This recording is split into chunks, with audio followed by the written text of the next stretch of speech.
Man, we got the one and only California Thor. Go. Real life superhero, man. I think I like you better than Asgard Thor. Oh man, don't let him know. I'm a bigger fan of you, bro. I'll take it. So, man, we've been following each other on Instagram for over a decade, bro. I remember when I started following you, it was in 2013, around the same time I met my wife, who I also met on Instagram, by the way. No And way. yeah, and I was living in Newark, Delaware, in a shared house with a bunch of roommates. And I remember we connected kind of over the hair, right? There's a high probability of that. Yeah, yeah. So I came across you, and it wasn't just the hair, it was fitness too. Yeah, that's awesome. So, so 2013, um, were you and if I remember correctly, I think you were just kind of really getting serious about your fitness journey. Is that correct? Yeah, I'd say that's when I started sharing my fitness journey. Ah, okay. I probably it's bizarre. Like I've been working out consistently since when I was a television news reporter, I did a workout series in like 1995 or something like that. And then in 20 I think 11 or 2011 2012 is when I took it to another level. And so it was shortly before that time where I really started in training more intensely on a daily basis. Okay. So you started sharing, and dude, you had a pretty dramatic transformation, I'd say. Yeah, You put on I a was lot of muscle, bro. yeah, it's one of those things where I have always been a hard gainer. Hmm. Um, I was a really skinny kid. When I graduated high school, I'm probably told people I was 105 pounds, but I Wow. might have been like 95 and 5'10", You're which is the same 5'10". height. Okay. Yeah, which is the same height I am today as I was when I graduated high school. Um, and I, when I started having some health situations in 2010, 2011, and which led me to take the gym even more seriously.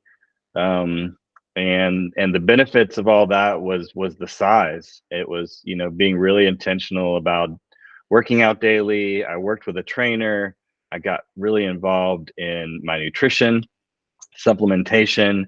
I think 2025 is when I joined up with the supplement company Metabolic Nutrition, and I've been with them since. And they really helped me put on size, and also just overall get my nutritional goals in order. Yeah, bro, you've been consistently making gains, and it's really impressive, and it just goes to show what hard work, consistency and dedication can do, especially coming from being 105 pounds in high school. I was small in high school too. I wasn't 105 pounds though. I always worked out. I was always like active. I did get really lazy in high school though. I was kind of like, I don't know. I hit the weight room at first and like got results, but then I just got around the wrong crowd, and they weren't in the gym, and we were just thugging, I Yeah. guess. you know, And I I wasn't an athlete. I think that's probably one of the things that I usually just, I guess, try to tell people might be a misconception. I was never really good at sports like baseball, basketball, football. That just wasn't my thing. I was more of a theater kid, a writer, performer, and I was not naturally athletic. Um, and so even today, I'm like, hey, don't throw a ball at me. I'm fit. I'm not, but I'm not necessarily that kind of athlete. and I'm okay with that. And I think one of the things that I love about Instagram is I've met so many other people who are physically fit, who love that athleticism and that type of activity that may not necessarily be the football players, you know, or baseball players. And I also think, gosh, it speaks to the dedication I've had with working out too, because it's harder for me. I'm not naturally athletic. Um, and so, you know, I really have to probably focus more than someone who can easily um, play sports. Well, you look amazing. I'll let you know. I just want to say that, like, you've just really just gotten better and better. I was looking at your profile earlier and just scrolling back and then looking at recent, and it's like, yeah, dude, you know, you went off. You look awesome. Um, do you think about, you know, obviously, like I said, we go back a little over 10 years. I'm getting older, and my you know, I guess there's some fitness goals that I have that I still work towards and I still care about. But I guess like the older I get, the more, like, when it comes to injuries and things like that, and what's sustainable and what the future looks like, you know, mobility, flexibility, like coordination, balance, like uh all of those things to me like start to weigh more and more and more. And of course, you know, building muscle is really an important foundation, because when you're doing strength training, you're not just building your muscle, you're building your bones. But also, you know, going through those ranges of different ranges of motion, um you know, with tension and without tension, so that we can continue to like move well. Have you like entered into any of that like style of training where it's a little softer but just like more mobility, flexibility type of stuff? Or are you just kind of staying like with what's been working, with what's been getting you the results? And I know you're a super busy guy and you do a lot of stuff, and you know, have you thought about any of that, or have you started to venture out a little bit? Well, one thing I've been really honest about the whole time that I've been Instagram is my age. So I'm 53, and when I started training harder and daily in 2011, 2012, I was 41, 42. So that's still, you know, not young necessarily. Um, and so the whole time since that time, um, my consideration has been what can I do that's the best for me overall long term. And so yeah, I've been through phases where I max out on some things. But most of the time, my goal is overall health and well-being.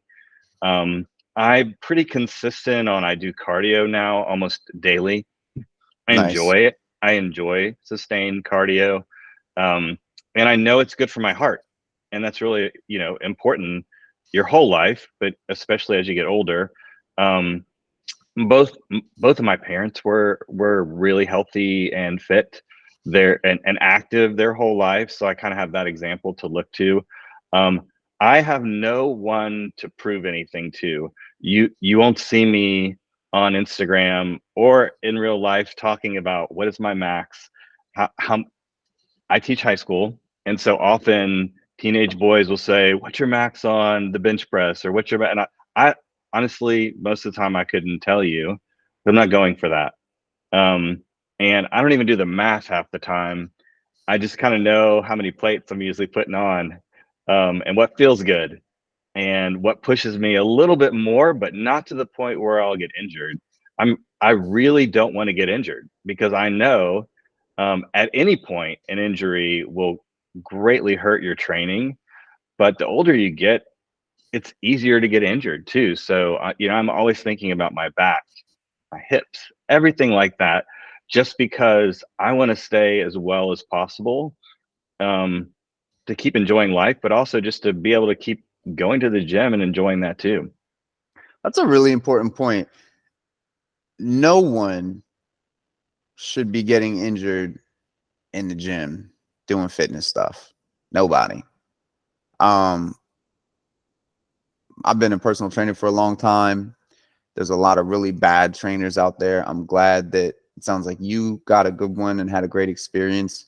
Um, but also there's a lot of people in the gym, whether they've had a trainer or not, they let the ego get the best of them. And I guess, you know, if you're a competitive athlete, but it circles back around, even if you're a competitive athlete when it comes to lifting, there's still really important protocols that you take as you go throughout a lifting session so that you can get through it safe, even though you're pushing the envelope. But I know guys, I know a guy, that guy, well, last time I saw him was a little over 2 years ago, but he was like 75, and this guy's still squatting in the 300s, still deadlifting in the 300s in his 70s. And I'll tell you something else too. He doesn't look like he's on steroids. He Yeah. doesn't look at all like steroids, not even close. He looks like very not steroids, you know, and Hmm. not taking anything away because you know, I got a client right now that I teach boxing to, and he's 72 and he's juiced to the gills. You know, whatever, dude. You made it that far, you already won. You know what I mean? You already beat the game in life. If you made it to your 70s, like a lot of people don't even make it, especially nowadays, you know, to their 30s and stuff for various reasons. But it's a really important point. Nobody should be getting hurt in the gym. I've dealt with a lot of injuries, and my biggest and worst injury came from deadlifting, but it wasn't just deadlifting, right? It was early in the morning. I was in prison at the time. You constantly have to prove yourself, and someone's like telling me I can't lift something, and I'm like, yes I can.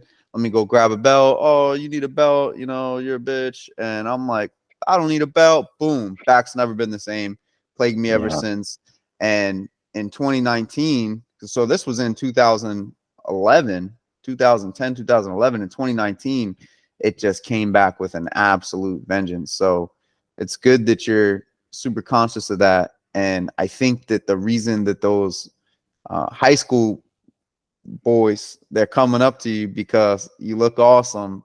And not only do you look awesome for your age. And I want to say that because it's easy to be in shape when you're 22.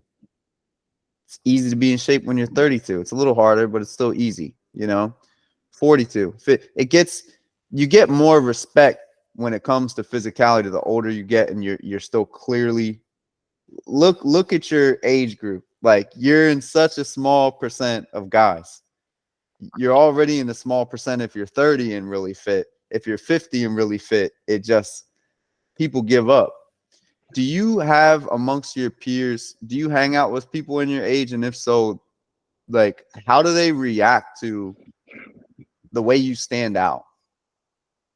It's a really good question. And as far as my age, there's almost not a day that I don't shock someone when they found out how old I am, and so I also owe that to some really good genes.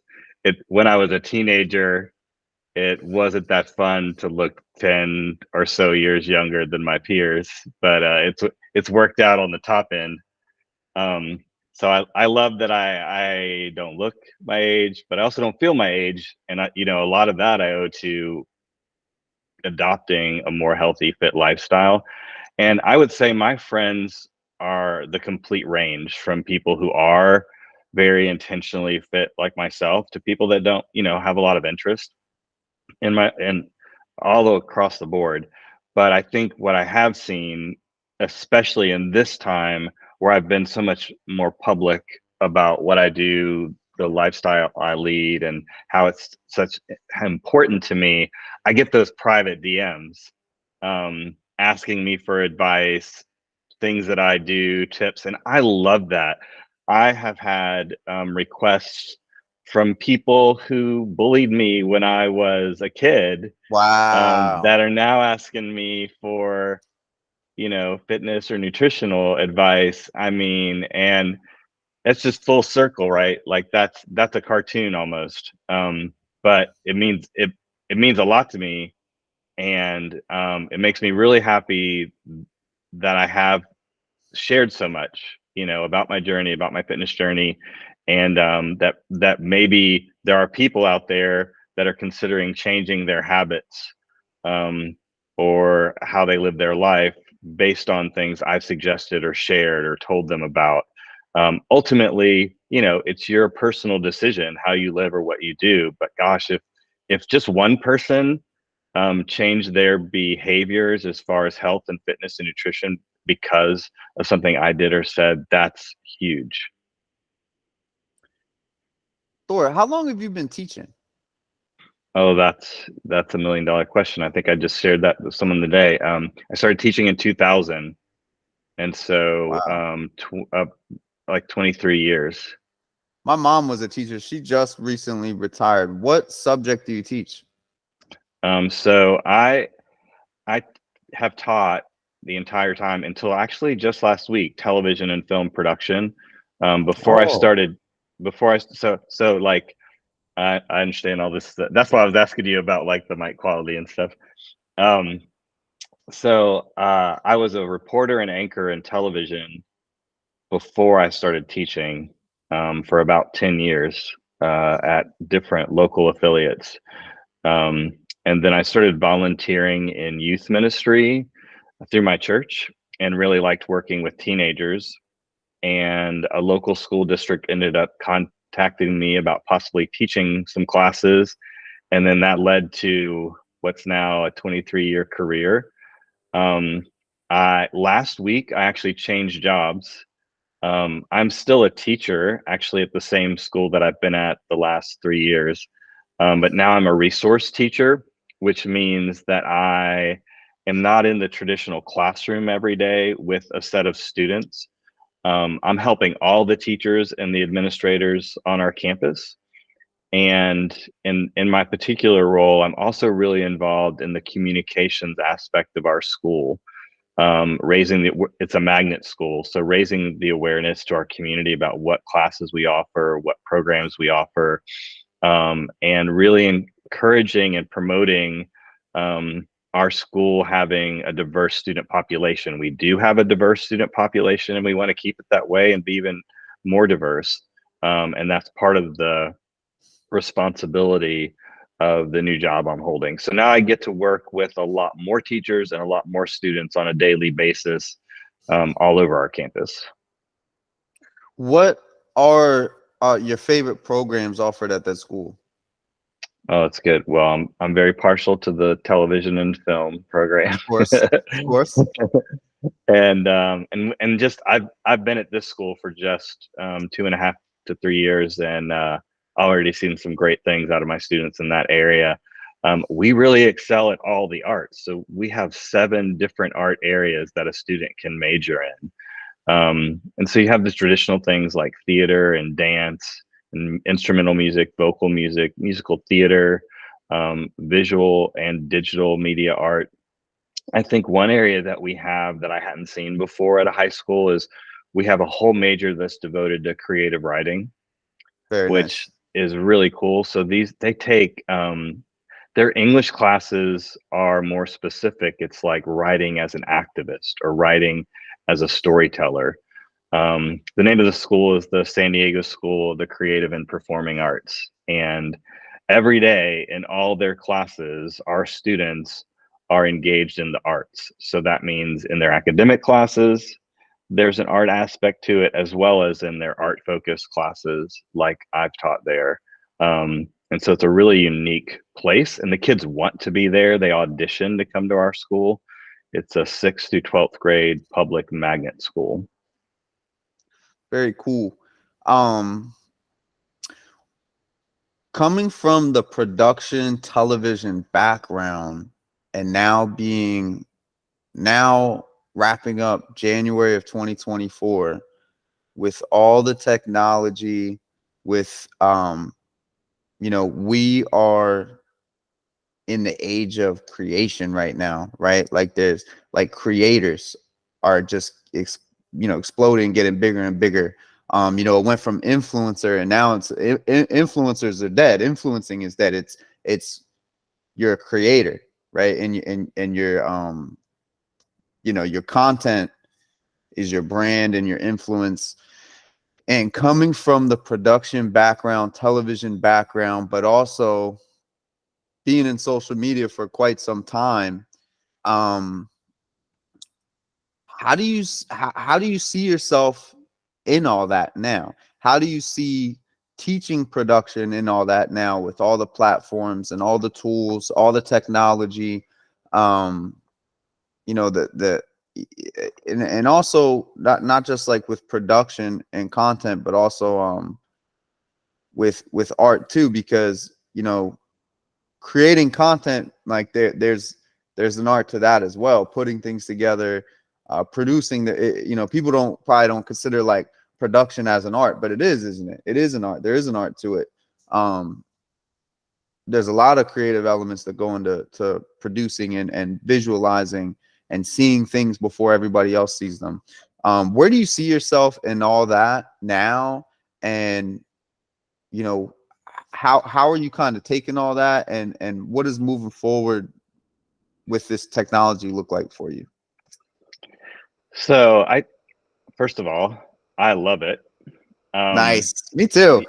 so, and I think there are so many negative aspects to social media that I'm aware of, and how it can impact teenagers and young people especially. So I'm fully aware of that. My personal experience with social media has been 95% positive. I don't think it's that way for everyone, but I the way I've seen it act in my life is I have only put out positive. You can't find a negative comment, post, or thought from me on the internet. Really hard And to do. yeah, right. So, and that's intentional, because I'm wise about it. And also, there's no need for that. There's plenty of people putting out negative thoughts, feelings, emotions, ideas, concepts online. And if I have those kind of thoughts, I can share them with the people closest to me, um, and get it out of my system without putting it out to the world and putting negativity out in the world. We all have bad days, right? Right. But I think I'm the teacher in my classroom and at my school, and there are others that can see social media as being an amazing tool for our students, and their livelihood. So when I first started teaching in 2000, I actually felt a little bad encouraging students to go in to the arts, media, and entertainment world, because there weren't that many options for careers. It was a very narrow career path of what you could do and how many jobs there were. And so 23 years later, that's completely the opposite. I have so many former students who are working full time in the industry now that came out of my classes, and a lot of them started their own production companies. That was impossible Wow. when I started teaching, right? Like, you couldn't afford the equipment. There wasn't the need for that. Before I came on this interview this evening, I talked to one of my former students who has his own production company, and he's the primary director for another production company that makes commercials for brands. I've been on location of one of those shoots in LA, to see the full scale production that he was a part of, that he was the lead director on.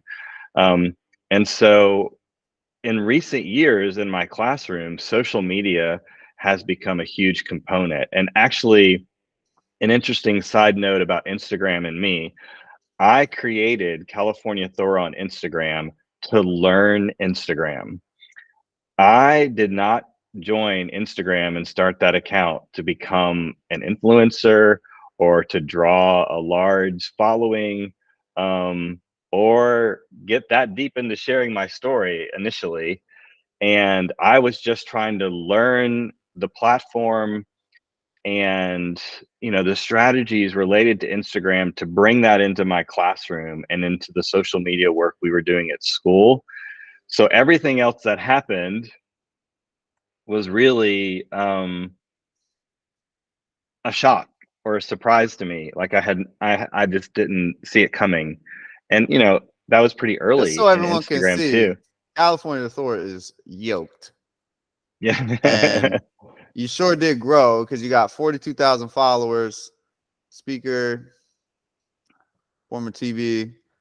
And Um, when I started my very cool. page, I intentionally did not ask any of my friends to follow my page or tell them about it, because a lot of my friends weren't into fitness as much as I was, and I knew that it wasn't their thing. And I had another personal account that I was connecting with my friends on, and Mm, so I was really just testing, how do you grow an Instagram account? What are ways that you gain followers or draw attention to what you're doing? What do people care about? Um, and so it really surprised me initially. And when brands started reaching out to me and things like that, it just kind of blew my. And eventually, it became this kind of thing where it was growing so much, I had to tell people, like my friends and my community. I remember telling my parents about it, and they were older and didn't really know about Instagram, and I, um, they just it kind of blew their mind too once they started seeing what was happening. And I would be out eating with them and someone would know me from Instagram on the other side of the country. um so it was it's been a pretty wild ride. And so I've tried to bring all of the experience I've had in that as a media professional into my classroom to help my students learn how to use it as a tool in a positive way in the world, in a career way in the world, and even in the job that I just started last week. So I'm still on the campus with students of mine that are still taking the classes that I was teaching. And so like today, they saw me creating a reel for our school page, filming them with my phone. And so I was literally using the skills today in front of them that I was teaching them 2 weeks ago. Um, and so it's just invaluable. Every company, every organization now has some sort of social media presence, or need for video, photos, content. And so I can't think of a better career that I could prepare visual media art students for. absolutely. That's so cool that the social media is now, included in the curriculum, if I'm understanding you correctly. 100%. Very cool. Very cool. Um, so for yourself personally, um, because like when Reels came out, that was a big change in content. I remember when Reels came out, and I've dealt with a ton of injuries. I'm dealing with one right now, with my shoulder. I'm probably gonna have to get surgery on my shoulder. But I remember when Reels first came out and I was dealing with an injury, and I was like, this is so cool, and I'm so sad because I can't make any cool Reels because I'm not healthy right now. And that one took a while. It took me like 8 months to really, really get back. But I did. And Reels definitely changed the game along with YouTube Shorts and TikTok. Are you on TikTok? I'm on TikTok. I have never posted anything to TikTok. I pretty much, when a new social media platform starts, I grab my Instagram handle to make sure that I have my name on that platform associated with me instead of someone else taking it. Mm-hmm.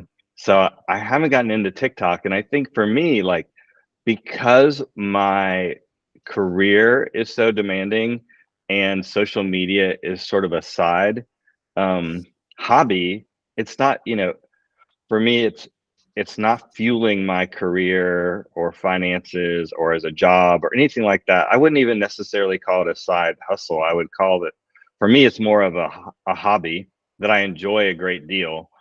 And But you're so, creating an impact though, and that's something that I right. know is really important to you is And to it make a is. positive impact, and you go ahead and you put your head down and you put in the work Yep. to go ahead and make good quality posts, and you've shared the deepest steps of yourself on your Instagram, Yep. brother. Like, you know, um I've definitely felt like someone was chopping onions a few times, looking at Yeah, some of your stuff. I And appreciate that. yeah, well, I appreciate that. And I know a lot of people appreciate that. To make yourself so vulnerable like that. Um, I mean, you really share on there, dude. Like you share insecurities, you share stories, and you do it all through you. You've always done it through the way it's been, which is through pictures and a caption. And one thing I know that I've read in your captions a lot over the years is the way you've admittedly struggled with speaking, even though you've been a speaker. And I think that's really interesting because you, I'm listening to you now and looking at you now, and I see how you're a great speaker. I haven't noticed anything slightly off, and I kind of expected to just based off of your content. But do you see yourself doing more content, not just the way you've been doing it? Do you see yourself kind of? I did see you made some real speaking recently, but that was like really recent. So I've seen you've been doing that. Are you gonna keep that? You plan on keeping that up? I'd like to, and kind of the reason I talked about it being a hobby is just, it is time consuming. And I have, because I have taught television and film production, I have really high standards for video production. So I'm not most likely going to put selfie reels right on Instagram, even though those work really well for people and people do a really good job at it. That's not my style. And so when I put that type of content on social media, I do want it to be high quality. And so I'm really careful about what I do, and just time wise, it takes more time for that, right? Time and resources. And so I hope to, and I have um really wanted to do more of that, and I'm hoping in the near future to do more and even work with some of my former students to create content like that, because I do love video and I love video production. And so as far as the speaking component, I went through a phase where so I had a speech impairment that started in 2010, 2011, where after a lifetime as a public speaker, I developed a severe speech impediment. It was like I'd had a stroke, but I hadn't. And for a year, I struggled with my speech. I was still teaching my classes, um, but I was basically hiding from life in a lot of ways, as far as like, because it wasn't just that it um, felt awful to struggle with my speech. It was hard to speak. So it's kind of both. It was like dealing with the embarrassment of sounding like I did, but then also it was a struggle to produce the words. And so that after a year, and I did speech therapy and all these things, finally a neurologist put me on tried me on Parkinson's medication. So there's a speech component to Parkinson's, but it's usually a later symptom, and I have no other symptoms of Parkinson's. But once I was put on that medication, 7 days later, my speech was clear. Um, and I've been on that medication since 2011. And if I don't take it, there is a slip in my speech. I was without my medication for a week because of a health emergency with my mom at one point, and the speech impediment came back full steam in a week. And then it took 2 weeks on the full dosage of the medication to clear my speech. Um, and the medication kind of makes me tired all the time and messes with my sleep patterns. And that's really what led me into the daily workouts. Was I realized if I would work out first thing in the morning, I would get this energy boost that would get me through about halfway through the day. And so I'm like, okay, this is what Working I have out in to the do. morning is where it's at for sure. This is what Working I out in have the to morning do. is where it's at. So now I do cardio every morning, fasted cardio, and then my weight training is usually afternoon and weekends. But what happened, so during, I didn't speak in public outside of my classroom for several years during that time, because that year of difficulty speaking caused me to have a new fear of public speaking, and that I'm still dealing with to a certain extent. You're the first podcast I've done. The video clip that you saw of me talking on camera was the first on camera interview I've done in recent years. I've done 4 speaking engagements, 2 TED Talks, and speaking at my mom and dad's funeral. And so I'm just really picky about it at this point, but I am hoping to do more of it. And I know in my new role at my school, I'll be speaking more potentially in front of people at gatherings. And so that's a way to kind of get me back in that game, because I did used to love it.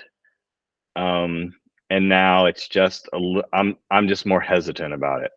How you feel right now, though? I feel good. What Yeah. I'm good at one-on-one, Okay. right? And so this feels great. It's like talking to a friend. Good. It is talking to a friend, right? Yeah. Hell So, yeah. I was telling my um, wife, I'm like, yo, I got a podcast with this guy. We've been following each other since 2013. I'm like, it's crazy how we've never actually had a verbal conversation like live. We've never had a yeah, live verbal conversation, but I'm like, dude, I'm like, I know that guy. I'm like, I feel like I know that guy. That's my boy. And I'm like, I'm finally about to talk to him. He's coming on my podcast. And dude, I'm honored to have you on here. I'm honored that this is your first one, and I know that it's a lot. And I've spoken very briefly in front of people, like 100 people or so, briefly. And one of the times I only did it just because of how nervous I was. And I'm like, now you have to grab the microphone hmm, because you're being so nervous about it. Now you have to do it. Like if I wasn't so nervous, like maybe I could just like let it go by. But because I was that nervous and uncomfortable, I'm like, now you have to do it, bro. Because like you're too scared about it, you know? Um, but you're saying that the exercise and everything has helped you a lot to manage the impediment. yeah. Was to manage the side effects of the medication, So you and still take the med, right? yeah, I've been on it Uh, since 2011, but and you're not diagnosed with Parkinson's though. no, and I have a Parkinson's symptom, Mm-hmm. and I'm regularly checked for, because one of the things about Parkinson's is there's not a test like you have Parkinson's or you don't. It's more based on your symptoms, and they can look at your brain. And I had a lot of MRIs. Whatever the amount they'll allow you to have in a year or two, I had them.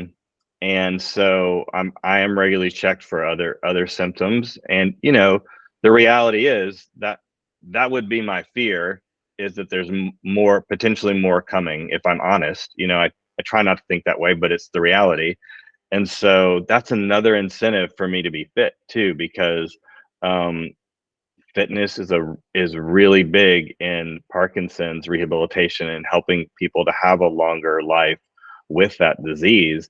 And there are um, it's one of those diseases where there's a broad scope of how it impacts people. There are people that will just have a minor symptom for years and years and years, and then there are other people that becomes a debilitating disease.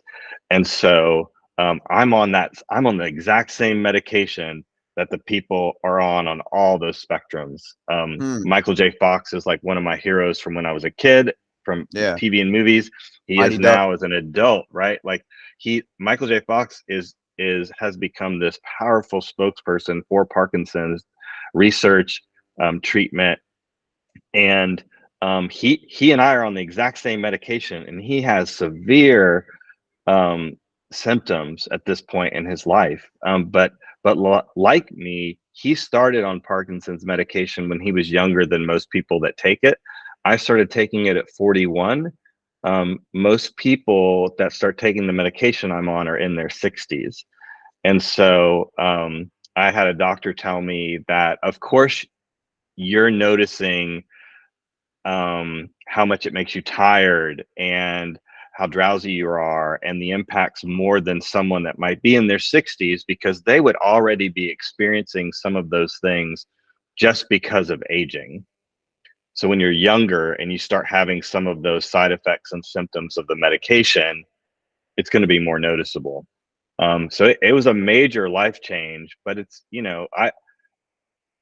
I am such a believer in God and my faith that, for me, I know that that experience has led me to reach more people and speak about my faith, about my family, about my belief system, um, and have a positive impact on people because of what I've been through and what I've experienced.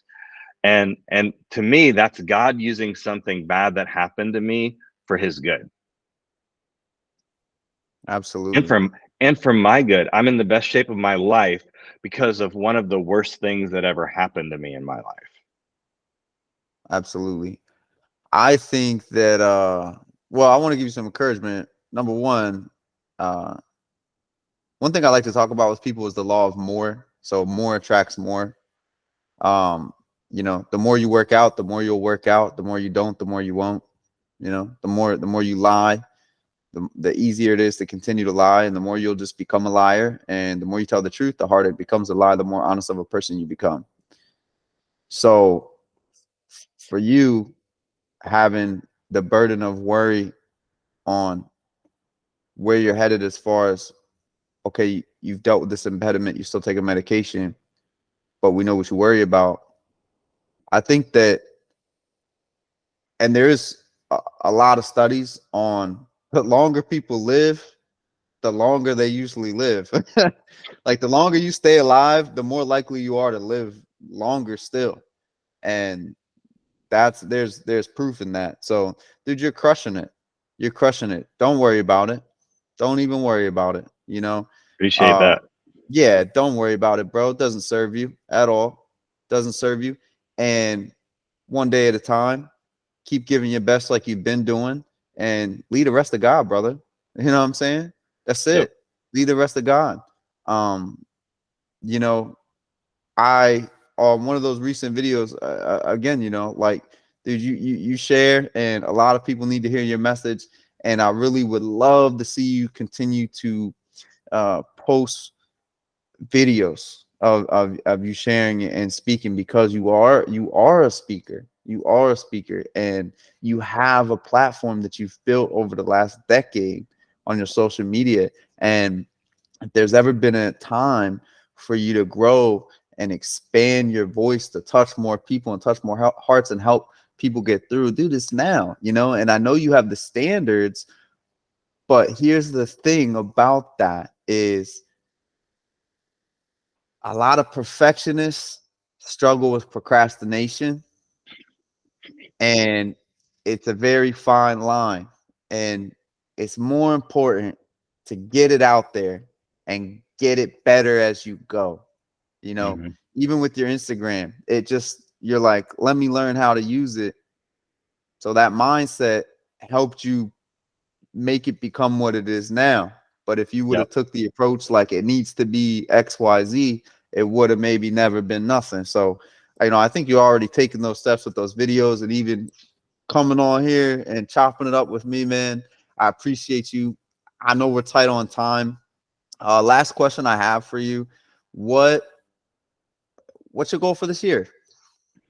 Well, first of all, thank you for all that. And I'll say that I I couldn't say no to this invitation, as much as I might have wanted to normally.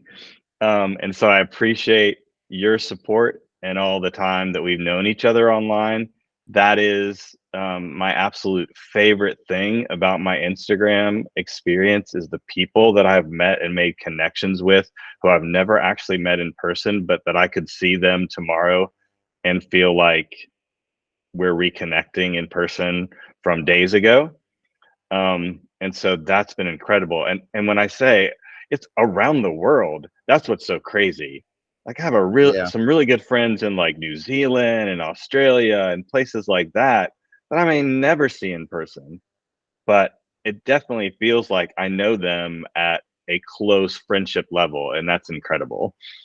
I It's think for awesome. 2024, I've had a lot of change in my life in recent years, moves, job change, all of those kind of things, and things feel like they're settling a little bit. I've moved into a new place in the last three Congrats, man. months. Started a new job last week, and I'm in a part of San Diego that I love and where I used to live for a really long time, and with epic views and beaches. And I love my new job and the people I work with and for. So all of that's amazing. So I'm really just hoping in 24 that I can enjoy what is and not worry too much about what's to come or what's next, and really just live in the here and now and embrace what's around me. And as always, like I want to spend more time with my friends and family and my church family, and really, um gosh, I live in such a beautiful place. San Diego, California is my favorite city in the US, and I'm really thankful that I get to live here and experience this culture. And this year, I want to do as much of that as possible right here in my hometown. I love it, man.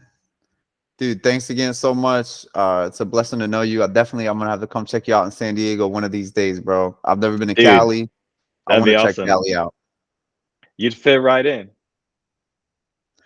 Dude, we'll link for sure. Brother, thank you so All right, much. Hey, stay dude. on. I want to talk to you. I want to talk to you off camera. All right. Appreciate it.